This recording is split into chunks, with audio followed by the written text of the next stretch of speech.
Ketan अग्रवालच्या हत्येचं recreation सुरू झालंय। लोहगडावर केतनच्या हत्येच्या घटनेचं रिक्रिएशन केलं जात आहे। सिया गोयल आणि चेतन चौधरीला घेऊन पोलीस लोहगडावर पोहोचलेत। हत्येची घटना कशी घडली याबाबत आरोपींकडून माहिती घेण्याचं काम सुरू आहे। पोलिसांकडून आज लोहगड हा सर्वसामान्यांसाठी बंद ठेवला गेलाय। केतन अग्रवाल हत्या प्रकरणामध्ये या ठिकाणी नवीन घडामोडी आपल्याला पाहायला मिळतात। सध्या आपण लोहगडावर आहोत।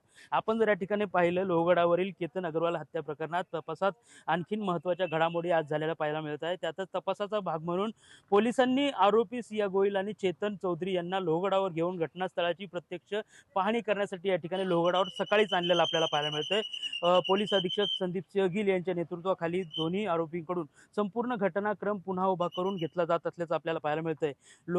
केतनला नेमक्या कोणत्या ठिकाणावरून खाली ढकलण्यात आले, तसेच घटना कशा प्रकारे घडली आणि त्यावेळी प्रत्येक आरोपी भूमिका नक्की काय करत होता त्यावेळेस त्या ठिकाणी याबाबत पोलिसांकडून सखोल चौकशी सुरू असून या ठिकाणी सीन क्रिएशन देखील करून घेतलं जाणार आहे। त्या ठिकाणी नक्की तू कुठं उभा होता, कसं त्याला ढकलण्यात आलं, या सर्व गोष्टी आता पोलीस प्रशासन लोहगडावर त्या ठिकाणी सिया गोयल आणि चेतन चौधरी यांच्याकडनं करून घेत असताना किंवा त्यांच्याकडनं सखोल चौकशी करत असताना आपल्याला या ठिकाणी पाहायला मिळतंय।